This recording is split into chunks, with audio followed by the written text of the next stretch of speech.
Welcome to the Jeremy and Andy Talk Movies podcast, where we go on not because we're ready, Andy, but because, well, it's just the time that we can fit it into our busy schedules. Yeah, that's what it we're is. We're people with rich, full lives. We are. Well, they're full. I don't know how rich they are. You've got a family and kids. That adds some richness. That does add some richness, yeah. I stay busy with teaching and coaching. But tonight, by the way, on Saturday night. Yes. Also, who are you? I almost did it again. I am Jeremy. You are. I am Andy. And now that you guys know who we are, we're going to talk about, tonight is a special Saturday night recording for us, which is appropriate. All over the place. Yeah. Which is appropriate because tonight we were talking about the movie Saturday Night. Yeah. Saturday Night is, of course, the loosely based on the events leading up to the first ever episode of Saturday Night Live. Yep. And features a big cast of young emerging actors playing a lot of characters who are very iconic, or a lot of actors who are very iconic now. And this movie does the thing where it supposedly happens in real time. Like it shows you the time that start, and then it's an hour, like it's an hour and 40-minute movie, and it basically like hour and 40 minutes up to yes, showtime. It shows you the ticking clock going up to showtime, which I always think is a neat gimmick. Yeah, it always works. You know, it's played in other movies to mixed results, but I always like the attempt. It always works to me. Yeah. This is a movie that I was looking forward to. Same. In large part, we talked about last week, as a great palate cleanser after Joker Folie à Deux. I think anything would have been a good palate cleanser. That's right.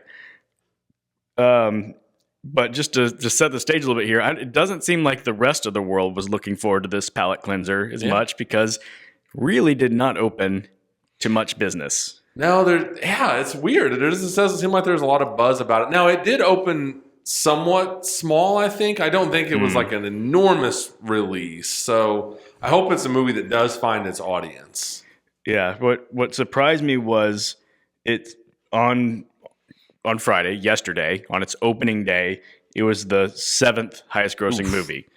Behind, shockingly, the first highest, do you know what it was? Terrifier 3. Terrifier 3. Killing it. No pun intended. Terrifier 3. And then it was The Wild Robot. Number 3 was Joker Folie à Deux, which, as you said, it dropped off. Dude, you know what it's supposed to drop? 82%. That's a legendary bad drop. Not surprising at all. So I thought I was like 70%. No, 82%. That movie is turning into just a colossal failure on every level. And so a sequel to a movie that grossed over $1 billion, it's not even going to hit $100 million. It might crawl to $50 million. Yeah. That's ouch. That's ouch, yeah. Yeah. 4 is Beetlejuice. Still, that movie is just still chugging along, I guess. Yeah, it's making a ton of money. It's made $270 million now. And then this is what really surprised me. In 5th was Piece by Piece, the Lego Pharrell Williams biopic. Why wouldn't you tell that in Lego form? Yeah, it's interesting. We're getting 2 interesting biopics this year, with that one being a Lego movie, and then the Robbie Williams, who's a British pop star, a biopic where he's played as a monkey the whole movie. It's just interesting choices. But you know what? I applaud it because we talked about how there's just so many biopics and they're all the same. They're so cookie cutter. So do something. Why not? Yeah. Why not? I'll tell you what, though. I don't want to derail us right off the bat, but the huge story here is Terrifier 3. Yeah. That movie is killing it, per budget. And those movies, part 2 had a huge increase over part 1. Part 3 is having a huge increase over part 2. Yeah. The most surprising one, number 6, just ahead of Saturday Night, just slightly ahead, My Hero Academia, You're Next. I don't even know what that is. I think it's some sort of animated movie. I don't know. What a title, though. But just hearing, I'm like, how in the world did Saturday Night not gross more than that? Now, I imagine it'll have more legs than whatever the heck that movie is. I imagine that Saturday Night will make it at least its budget. It's a $25 to $30 million budget. So not off to a real strong start. But it just, I don't know. Maybe there just isn't the audience for this movie that I would have imagined there was. Well, Saturday Night Live is just such a well-known institution. It is, but I wonder if there's just the movie-going public as a whole is too young now to care about This the particular era Yeah. of Saturday Night Live that this is covering. Yeah. Because even like me, like I don't remember this cast I on don't Saturday Night have- Live. I just remember a lot of these members that went on and to going on to bigger careers. yes, went on to movie careers. Yeah. You know, your Chevy Chase and your Dan Aykroyd. Aykroyd's like Belushi is Right. he died young, but he was kind of had a legendary little run there. Exactly. So despite that, though, it is getting good critic and audience Reviews. scores. It's got an 80% from critics on Rotten Tomato, 90% from audience. The audience who has seen it is apparently responding to it pretty well. And let's just go ahead and say how we felt about the movie. So, Andy, I usually lead out with this, but I want you to go first this week. I thought this movie was a delight. Okay. I really enjoyed this movie. I had a blast with this movie. All right. I enjoyed this movie as well. I think kind of in spite of it, in spite of itself. Like there was a lot of times I'm watching and I'm going, is this good or is this movie just tailor-made for my interest? You know what I mean? Sure. Like I'm sitting there going like, there's certainly a lot happening. That's sort of my first note. This is a movie of like, the most possible things are happening. They are. They wanted to make it look like the first airing of Saturday Night Live was literally a whole day's worth of stuff was packed into this hour and a half. And you know what? It probably was chaotic, and probably to even capture how chaotic it felt, you have to really amp it up for the obviously thematically, yeah. And it pushes for me like the limits of like, come on, guys, like how much stuff can you possibly you make it look like they had no control over anything. Literally nothing was under control. They were the biggest bumbling, stumbling buffoons who just happened to miraculously pull it off. And I wonder if the people it's portraying, particularly Lorne Michaels. So this is one thing. I didn't expect it to be so Lorne Michaels focused. Yeah, it's a Lorne Michaels movie. It is an ensemble cast. And everything else is happening around Right. him. You're expecting it to jump around to all the different people. It's a Lorne Michaels movie. Yeah. Yeah. You know what worked for me so well? It was such a sweet spot for me because I am old enough that this is familiar to me, but I'm not so old that I can dispute whether, I can't be like, well, that is not at all. Like, I just heard about all this stuff. So to me, I'm the perfect demographic because I'm just like, okay, that's probably what happened. Yeah. And so there's no problem with me going, all right, I just buy that. You know what I mean? Like, I don't know enough about all this to be like, well, that wasn't accurate and that was stupid. And so it's just like, to me, I just am able to go, cool. The 70s were wild. Those guys probably all really were on cocaine. So it probably did happen. You know what I mean? Like, I'm just the perfect spot where I know enough to enjoy the movie, but I don't know so much that the movie annoys me with its inaccuracies. Right. Yeah. So I want to talk about this cast.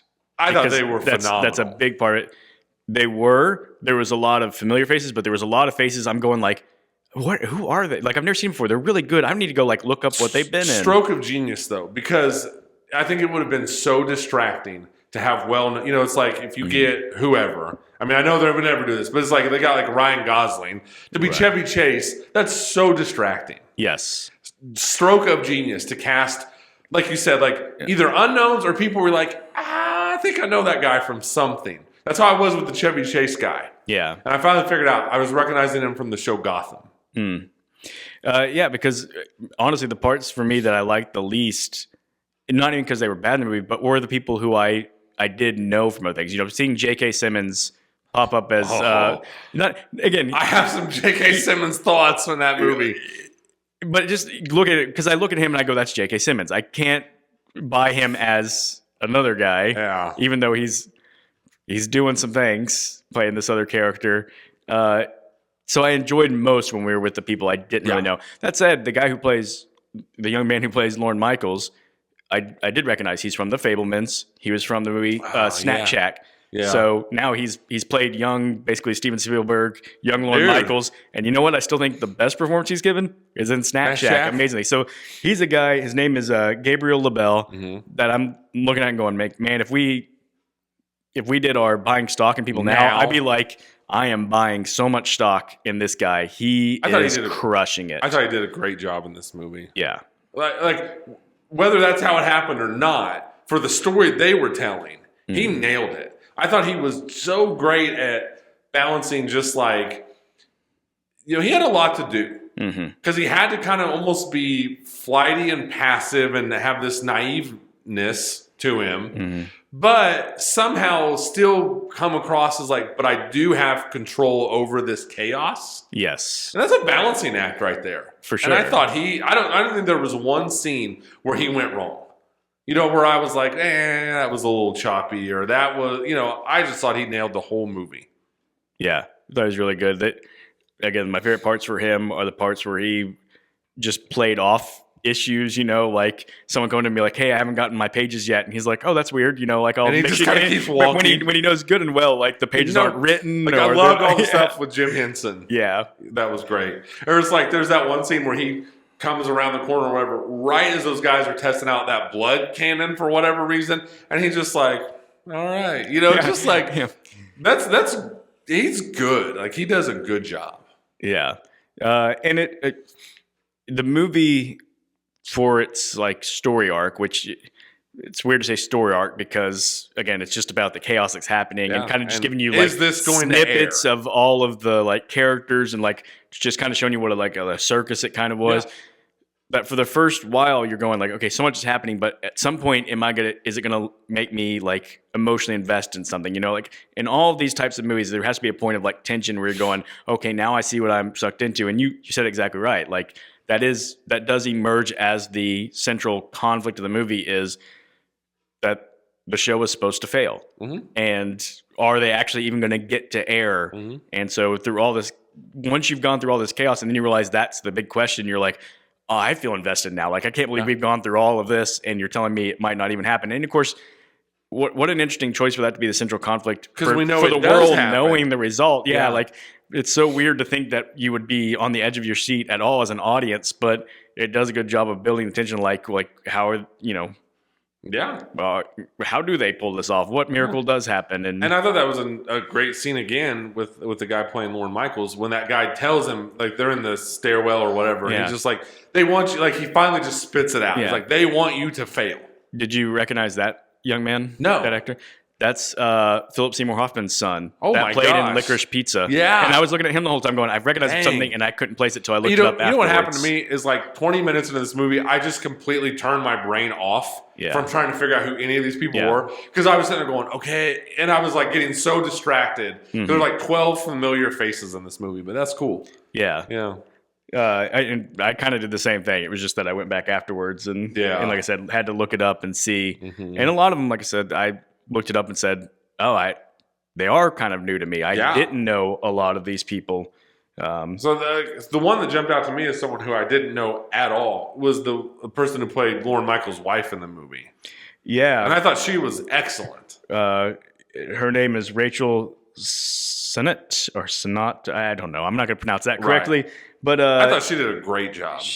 She was in the movie Bottoms last year, the comedy, and I recognized her from that. But it's a different part for sure. Like obviously still kind of this is a weird movie because it is a comedy, but it's not like a regular comedy. No. It's more of a dramedy, I guess. Like because it's I don't know, kind of set in the real world, and it's got these real like issues going on. But it's only like funny because it's about people who are funny trying to put on a comedic production, and it's like a comedy of these eccentric people, under like this pressure cooker, basically. And but I thought she did a really good job. I agree. You brought up the guy who played Chevy Chase. Loved him. Whose name was Corey Michael Smith. That's the actor's name. He was the Riddler in Gotham, the TV series. I thought, I don't want to jump ahead of you, so you go ahead. So I thought two things about it. One, I thought it did show like it's hard to cast Chevy Chase because Chevy Chase he's such a like singular dude's like type of person. 6'6", like he's tall, he is kind of handsome, he's got this wit and this way of delivering lines. Just this huge personality. Yeah, and this guy could capture about as well as anyone could. But so I'm trying to say, like, without insulting the guy who I thought did a great job, it did point out to me like it's a really hard thing to do with anybody. Like anytime you're trying to portray somebody who's a real life It's person, a thankless job. it's impossible to do. I mean, even it reminds me of that the HBO show Showtime, which covered the Lakers in the 80s. And so they have people playing Magic Johnson. Like the guy did a great job playing Magic Johnson. It's just impossible. It's impossible to play Magic Johnson. But I thought what these guys did, same with the guy who played Aykroyd and Belushi and all these guys, it never felt to me like someone just doing a Dan Aykroyd impression. Right.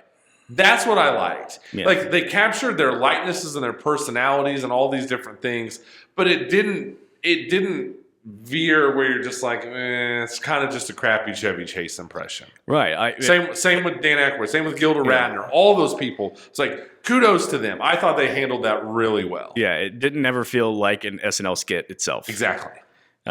So what the guy who played Chevy Chase really captured well was his confidence that obviously aired towards Chevy Chase is a legendary jerk. Yes. Let's just say exactly. that. I mean, and so in a way, it's kind of a movie with, you could almost call them like Easter eggs, like with Marvel. Like for people who know these actors and stuff, you're seeing little bits where you're like, I get, like they're showing, hey, Chevy's was notoriously difficult and like condescending and like, but yet still had this charm and charisma. Right. And showing a young Chevy who still a little more grounded because he hadn't made it yet, but you can see like if they're planting where the it's all seeds. going.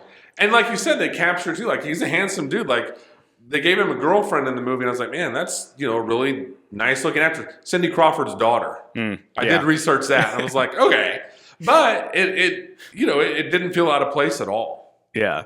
And you're right.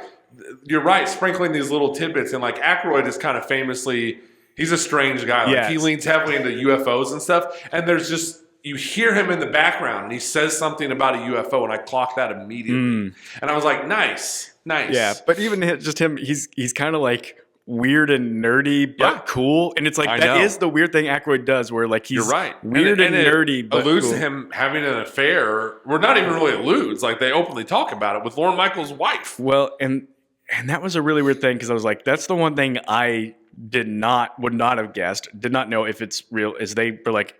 Aykroyd was apparently like a ladies' man. Like he was literally like hitting and flirting on all the girls, and they were all responding. I'm like, was Aykroyd considered like? Listen, they do the sketch 70s where were weird, they man. did the sketch where he was objectified like by all the women and stuff. And, I know, and it's like they would have used Aykroyd for that. Like that blew my mind. Wild times, man. Yeah, but all like. I guess too, like I think I liked this movie so much too because I spent a lot of time thinking how wrong this movie could have gone. Yeah. That was one of the biggest things to me. It's like, man, just the way, like the stuff we're talking about, the way they handled it, it's like, boy, that could have gone way wrong. They could have gone way too over the top. They could have gone way too in your face. It could have, like I said, just been a bunch of people doing crappy impressions of these famous people. And I thought they sidestepped all of it really well. Yeah, I agree. I did have, again, the most fun in this movie probably when it was with the cast. They really made them seem like fun people. They did. Again, another shout out to Lamorne Morris, who most people know from New Girl, plays Winston. He's playing a character named Garrett Morris in this. He had a lot of screen time in that movie. Not related, by the way, Lamorne Morris and Garrett Morris, right? But apparently Lamorne Morris used to tell people that he was like Garrett Morris' son. He did a phenomenal job. He did, and it was just nice to see. Like I'm a fan of New Girl, so I really like him in that show. And it's always good when you see like, hey, he's one of my guys because of that. And in a lot of ways too, they gave him kind of the deepest character because he spent time in that movie. Like he would come up to people and be like, "Do I belong here?" Like he actually had he was a character. Yeah, I thought he did a great job. Yeah, I agree. The female cast didn't get quite as much to do. They didn't. That was a little disappointing. They didn't get a lot to do. And Gilda Radner is really famous. Yeah. Jane Curtin is pretty famous. And they didn't give them a lot to do. Yeah. They all got like a moment or two to shine, but just not quite as much. And that may be accurate too, where those male, the Chevy Chase kind of personality probably was more dominant and overtook things. Well, yeah. So, I mean, when you got Chase, Aykroyd, and Belushi, like it's kind of hard to outshine those guys. Yeah. I did feel a little bad for Finn Wolfhard because we were talking about like in our buying stock thing. We're like, he hasn't really panned out the way people would have guessed a couple No. years ago. And then you made mention like, well, he is in the upcoming Saturday Night movie. And I'm like, yeah, maybe that will help him out. He It's literally like, oh, just wow. hands out flyers. Yeah, he's just a little. I mean, he's not bad. Yeah. But it's just like, he's literally just handing out flyers. It's clearly one of these movies where they were able to get a lot of people wanting to be involved with it, I think. Yeah. And I could see Finn Wolfhard, like somebody pitching this to him, and he'd be like, "Yeah, I'll do anything in the movie." I really don't blame him. And then I can't help but imagine he's probably a little disappointed, like, "Oh man, everybody's getting to play like these iconic people, and I'm just I'm out in the street, handing out." Yeah, but that's fine. I mean, it's not going to hurt his career, that's for sure. No, I also do. I don't know if you have this. I loved the way they handled the Andy Kaufman character. And that's an example of like, I'm not old enough to remember that stuff, but I definitely remember being little and seeing video of him doing the "Here I Come to Save the Day" bit, like when it actually aired. And even as I was young, and I was like, okay, that's weird and funny. And he was just kind of like this shadow that loomed over the movie, and he would disappear for huge chunks of the movie, which is probably accurate because he was an enormous weirdo in real life. And then all of a sudden he'd just pop in, and it was like, that just made me laugh. Yeah. And Nicholas Braun, who played him, and Jim Henson. Double duty, yeah. Well, that was a little odd. And then I read in the trivia that somebody else was supposed to play Andy Kaufman, and something happened, and Braun just ended up doing both roles. And he was fine in both roles. I loved the Jim Henson stuff.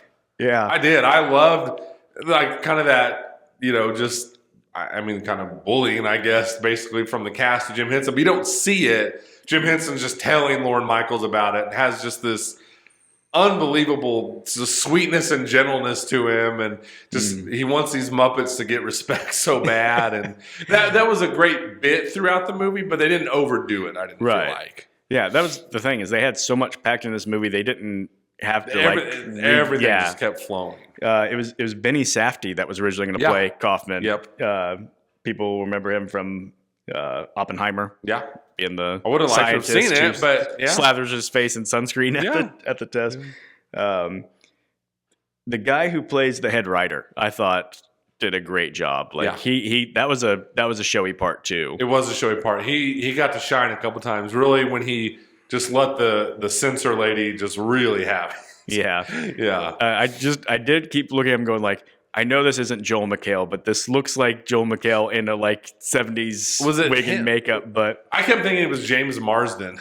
But was that another character? Am I confusing characters? It was a guy that I didn't know. Like when I looked it up as like some guy I've not seen anything, but I thought he did a really good job. Yeah, and he had a lot to do in that movie. For as quick as that movie's bouncing around, and even when it is just sticking with Lorne Michaels, he's everywhere. Like that guy got a lot of time to shine, and he did a really good job. Yeah. So this movie reminded me of a couple other movies. Mm-hmm. Just want to throw this out there. Of course, any movie that's really about like backstage stuff, it's going to kind of remind you of. So it reminded me a little bit of Birdman. Yeah. Even though Birdman obviously has the gimmick of the one shot thing. Yeah. It's behind the scenes of a play, of a production. Yeah. It also had not similar scores necessarily, but Birdman had this famous kind of percussive score that kind of gave you a rhythm to the chaos backstage. Absolutely. And this one also had a little bit of a percussive, definitely, just a fast beat that's making you feel like you're moving really fast through. And the other one, of course, is Steve Jobs, which is similar in that Steve Jobs, except for does it 3 times, a 3-act version where it's just before a product launch, all the chaos that's happening behind the scenes and going on in the conversations. Mm-hmm. And I love both those movies. So, like I said, this movie felt like it was playing to my particular interests and types of things that I enjoy. Yeah. Yeah. I mean, like I said, I don't doubt that some of my enthusiasm probably was influenced by this being the movie I saw after Joker. But it was like, I just left this really, really pleased. Yeah, Joker and Megalopolis. Oh, yeah, I forgot. I think I erased that from my brain. Had a Men in Black situation done to myself with the little thing that makes you forget. Yeah. So, yeah, it was, I don't know. It was just really enjoyable to me. It didn't really break any new ground. It just, I don't know. I just had a really good time with it. Yeah. What'd you think of the guy who played Belushi? I thought he did a good job. Mm-hmm. I'm like you. I'm glad that I felt like he did it very subtly. Mm-hmm. I don't know, just it could have been a lot of just they could have really amped up the drug use and just I mean Belushi's just legendarily unhinged and and I thought they did a good job. Like it was really smart to not have him do a lot in the movie. I thought so too.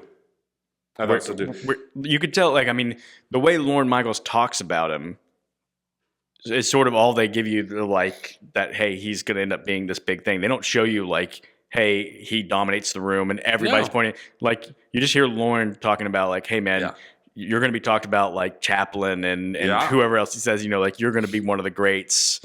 This is going to get you there. Funny because he is revered by people now, and the only thing I wish they would have leaned into more, and maybe the time frame didn't match up, but I know him and Aykroyd were really close, and this movie didn't really lean into that, but maybe that, I don't know, like I said, because my age, I don't know the specific details well enough. Right. But yeah, I thought I agree with you completely. It didn't need to turn into Belushi's crazy, and he, it didn't need to turn into that, and it didn't. You got little glimpses of it, and like, where's Belushi, and that was kind of happening all throughout the movie, but they didn't dwell on it. I mean, that's the advantage of a movie like this that moves so fast. Even if stuff doesn't work, they don't dwell on it long enough for really to drag the movie down. Yeah. Can I tell you the one thing in the movie that didn't work for me? Please do. It probably won't surprise you when you hear it. The long pause when they go to air and Belushi takes forever coming out of the door. I was like, it's just too long. Like, I was like, I know that they're doing is building tension, but like everyone knows he's going to come out. Everyone and the movie's been moving so fast, like this long, and all of a sudden, I get dramatic pause. I was like, it's just okay. Yeah, that's fair. Let's talk about J.K. Simmons. Okay, let's do it. He's just on fire in this movie.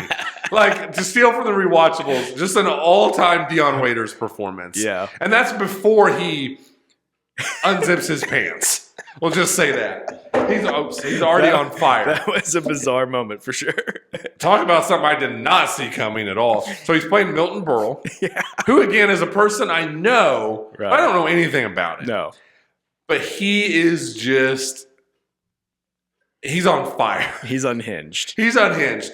When he is dancing with those showgirls, his faces and his movements, and he's being really cheesy on purpose, but yet you're also like, okay, the guy probably was super charming and everything.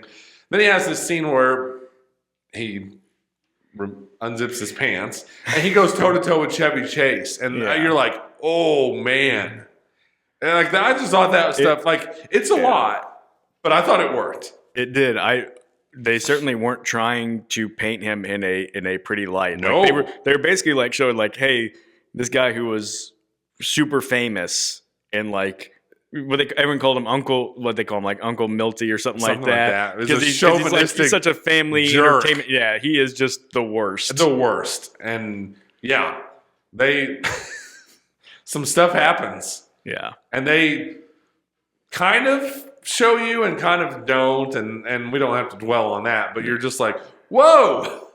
But yeah, J.K. Simmons, man, he's just on fire in this movie. Yeah. So like I was saying, like when I said the toughest parts were because I'm watching going like, he's playing Milton Berle, but that's J.K. Simmons, and it's like, wow, J.K. Simmons is wild and out here. He is. I don't know.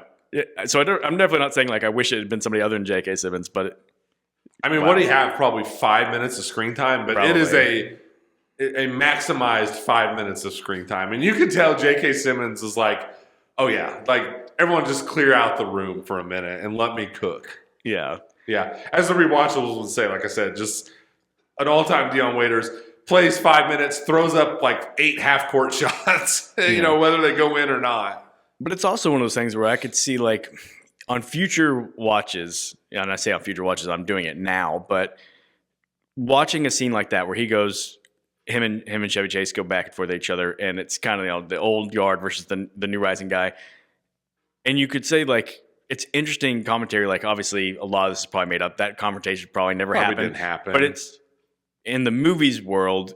You could say like maybe this is informing some of like who Chevy Chase became. You know, like he's going like, so this is what the big star acts like. Yeah, You I'm know, going to model my yeah. And he kind of owns Chevy Chase, so it's like, yeah, okay, I just learned my lesson, and that's what I'm gonna. Yeah.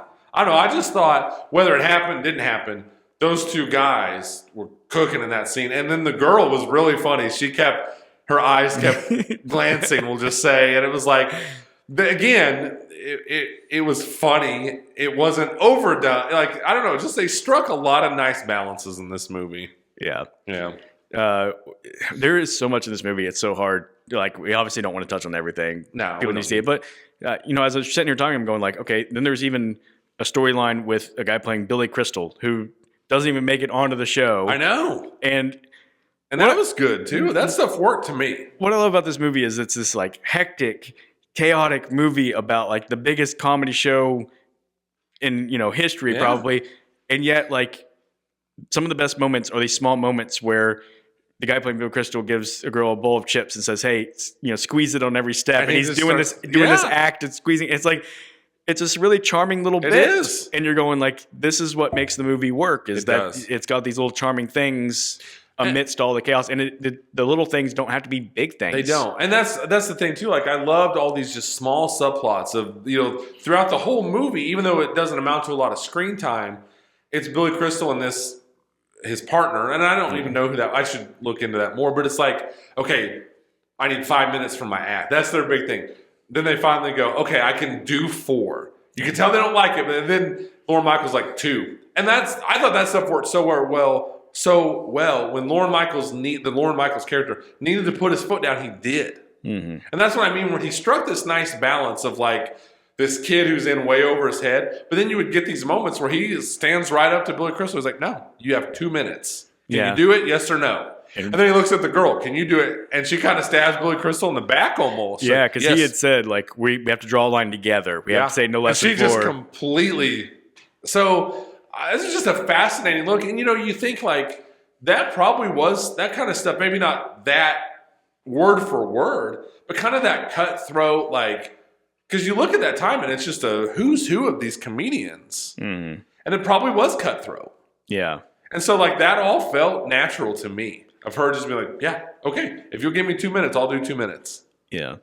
I'll tell you what else, again, not knowing how realistic all of this was, but this part felt realistic, and it's a thing that I like to see because it's a good reminder to me. Like, sometimes I think, oh man, it'd be awesome to be like on a set like this where everybody is professional and doing things, and you're all working together to try to make something awesome. Mm-hmm.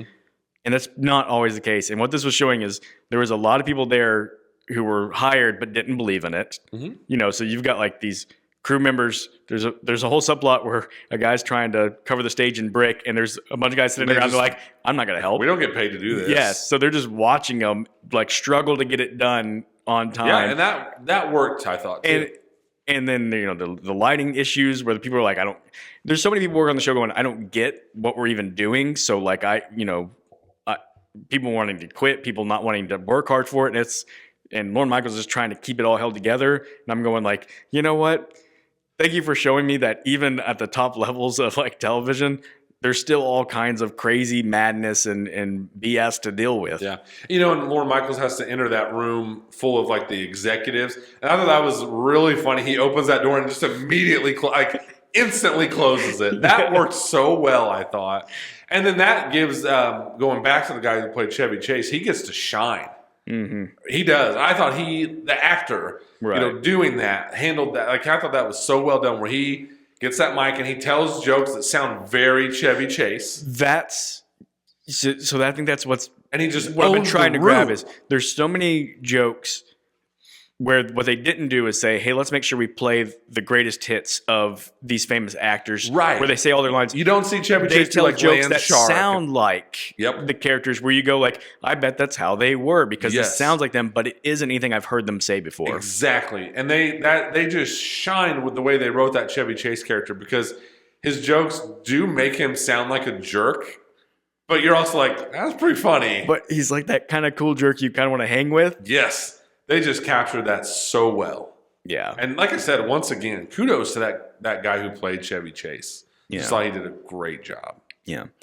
All right, so this leads me to a bit of a side conversation. I love side conversations. And I came to this, again, I hate how often we have to reference the big picture, but it's another movie podcast to listen to, and it makes me think of movie, conversations and thoughts. And they were talking on that about how it's a really unclear Oscars picture for this year. Like there hasn't been a lot that's like clear cut Oscars. And I was like, okay, I'm going to do the exercise. I'm going to sit down. I'm going to look through all the movies I've seen and see like what out of these movies do I think could I predict the Oscars like liking and nominating? And it was impossible. Yeah. I came up with like 3 things through all the categories where I was like, I could see this. And I don't even know if it'll happen, but I could see it. I don't know what this movie is going to appeal to the Oscars, but I'll say this. Gabriel Labelle as Lorne Michaels, I was like, this is one of the few performances I've seen where I was like, I could see the Oscars going, let's give this guy a nomination. Mm-hmm. The guy who played Chevy Chase, I could see getting a Best Supporting Actor nomination. Me too. And I would be 100% on board. I'd be on board. Yeah. Yeah. I agree with both of those completely. I would have zero objections to either one of those. Yeah. The Lorne Michaels for lead actor, guy who played Chevy Chase, supporting actor. Yeah. You're right, though. Side conversation. I know. I've done that a few different times throughout the year. Just looked through my list and been like, I loved it. But I know it's not an Oscar movie. Right. Like we talked about going way back, like we loved our guy David's performance in Late Night with the Devil. Yeah. He's not going to get nominated. There's a 0% chance. I know. I love Chris Hemsworth in Furiosa. He's not going to get nominated. No. He's just not. I know. It's kind of a bummer. And I was looking at even just what movies could be in I contention. love Longlegs. It's not getting a Best Picture nomination. The only one I was like, I'm certain is going to get a nomination for Best Picture is Dune Part 2. Yeah. I'm certain it will. And then I was like, I literally don't have another one I'm certain about, to the point where I kind of shook my head and was like, Challengers is going to get a nomination, isn't it? Oh, yeah. I hope not. It probably is for lack of options. And it's so weird coming off of last year, where so clearly Oppenheimer and Killers of the Flower Moon were going to rake in nominations. Yeah. So clearly. And then as the year went on, like it became pretty obvious to me pretty quickly that Emma Stone was going to get a nomination for Poor Thing. Like there were just things you could pick out. Yeah. You tell me right now to come up with 5 Best Actress nominees, and I'm going to tell you right now, I'm not going to be able to do that. Yeah. And it's not an insult. I mean, I thought Anya Taylor-Joy was awesome in Furiosa. She's not getting a nomination. I thought Mika Monroe was awesome in Longlegs. I really don't think she'll get a nomination. So it's like, I'm not saying what I think should get nominated. I'm just saying what I think the Academy will do. Right. I have no idea. I mean, yeah, I really got no idea what the Academy will do. There's several I think are deserving. Mm-hmm. Again, even like Best Actress, I think Lupita Nyong'o from Quiet Place Day One would definitely be deserving. And I'm like, maybe, but it's really rare for a franchise sequel to get that sort of recognition. I wouldn't hurt my feelings at all if Joseph Quinn got a Best Supporting Actor nomination for that movie. But I really, really don't believe that will happen. Yeah. Yeah. But no, and not at all an insult to the Lorne Michaels dude, but I would be so thrilled if Chevy Chase guy got a Supporting Actor nomination. Yeah. That would make me happy. And, going into this movie, before I saw it, I would have thought, like, this feels like a Best Screenplay nomination movie, just judging, Yeah. But I don't think so.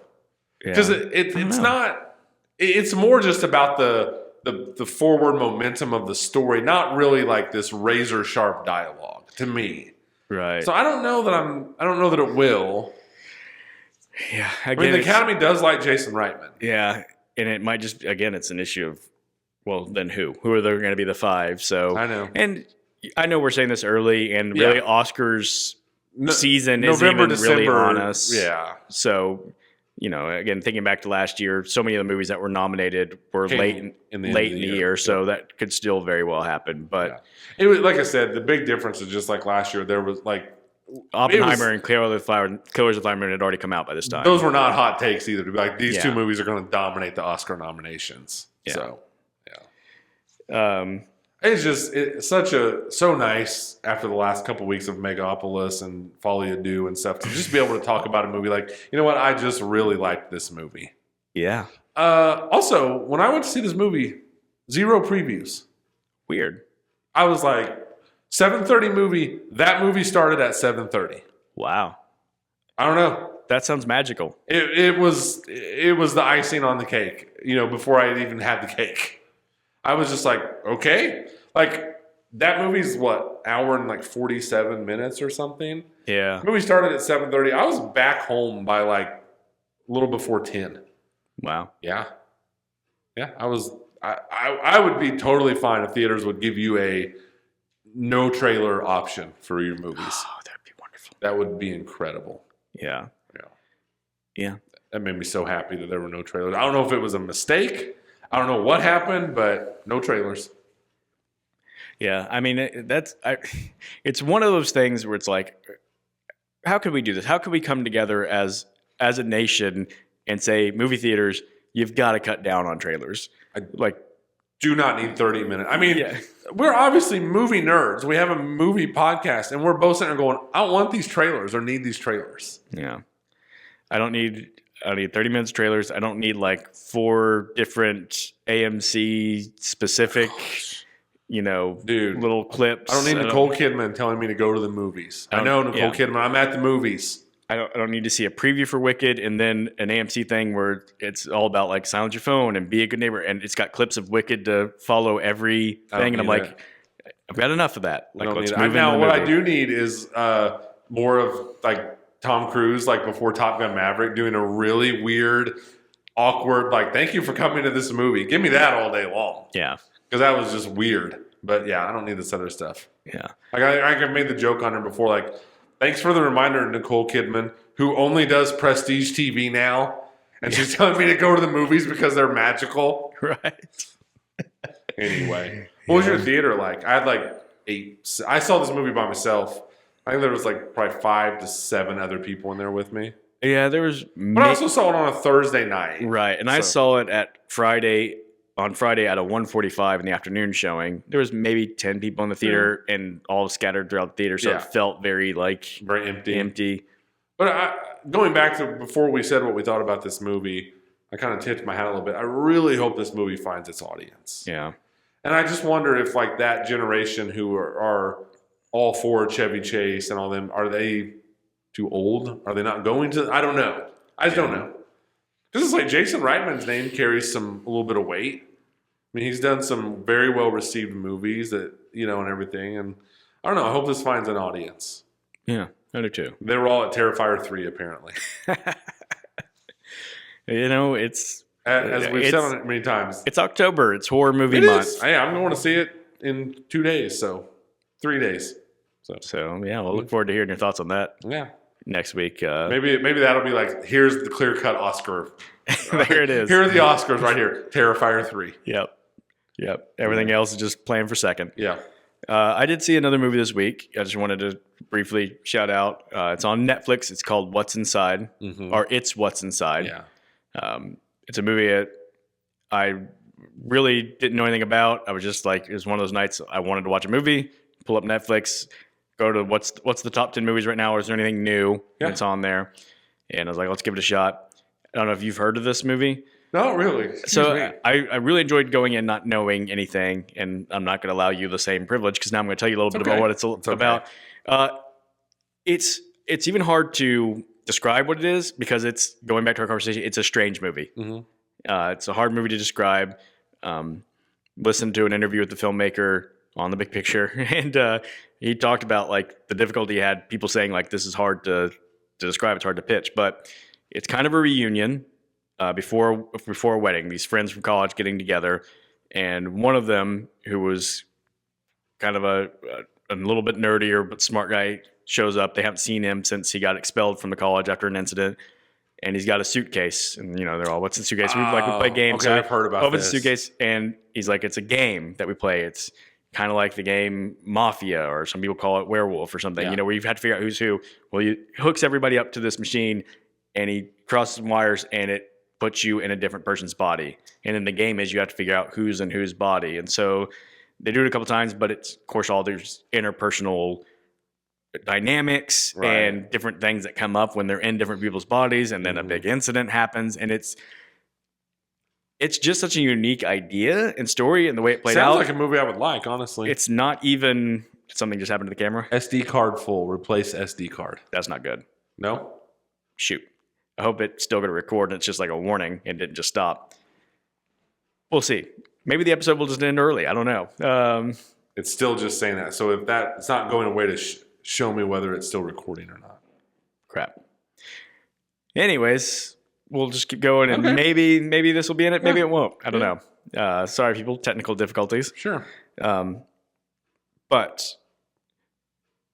it doesn't play out all the ways that I would like to. It's one of those movies like I really enjoyed the uniqueness of this. It didn't play to my particular Sure. stylings where You I kinda respect I the- kind of like I wish I could grab this script and give it to the people who do things the way I like and be Yeah. like punch this up the way that I like Yeah, it, yeah. and it would have been really cool. But I still enjoyed it. So Nice. It sounds like a movie I would like. yeah, it's shot like a horror movie, even though it's not a horror movie. Mhm.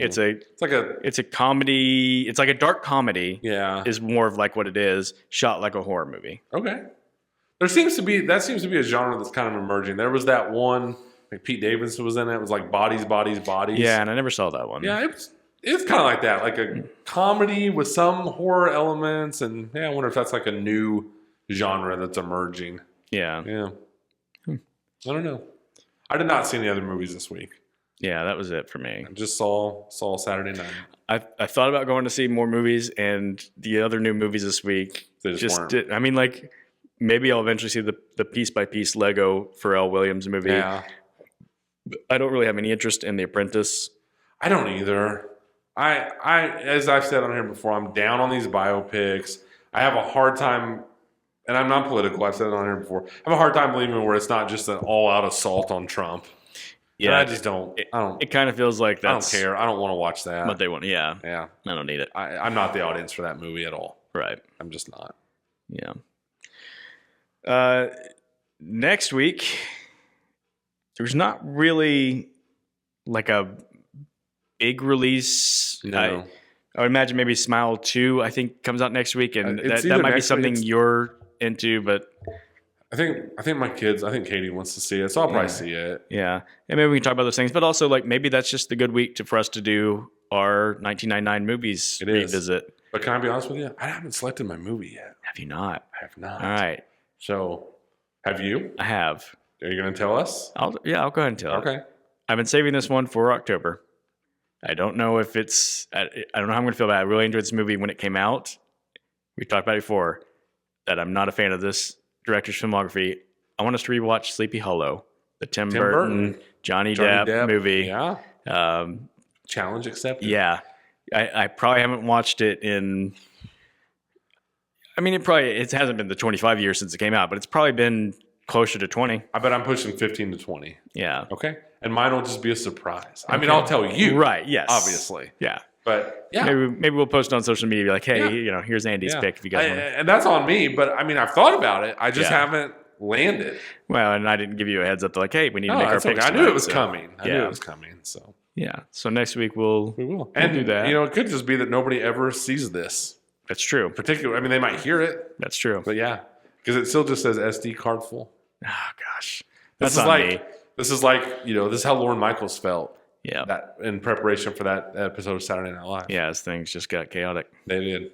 There's no llamas though. No. Or yeah, there's like a llama. That's Yeah, all, they have a llama that was kind of a delivered. funny bit. I thought the whole thing was like again, they didn't do it a lot, but they just Yeah. sprinkle every once in a while. I was like, yeah, there's a llama. Yeah, because they talk about it a lot, and then when you finally see the llama, Lauren Michaels like, why did we get this again? You know what else I thought was really funny? Just real quick, just sprinkled throughout the movie. That guy would just walk by and wave incense, like he was like cleansing the set, and they'd all just kind of like nobody ever really reacted to it. That kind of made me laugh. Yeah. Yeah, they were smart with like I wouldn't say subtle in a movie where like so much is going on, but like just wise in their restraint, maybe. Yeah. Yeah. That was funny. I just thought that was funny. There was one point Lorne Michaels is like really talking, and so like dude just straight up waves incense, and Lorne Michaels just kind of ignores it. I thought that was just really funny. Yeah. Yeah, Yeah. So enjoyable movie. it is. Go check it out, people. Like you may not be familiar with this era of Saturday Night Live, but it's like there's still some stuff you can latch onto. Just the chaos of trying to launch the show and like the dynamics of behind the scenes stuff and this in the 70s. I think it was really enjoyable to me. And really good performances. Camera powered off in 1 second. Camera powered off. Well, thank you so much for joining us this week. Time for us to go because things are quickly falling apart. Pretty soon lights are going to come crashing down on us. That's right. We'll see you next week.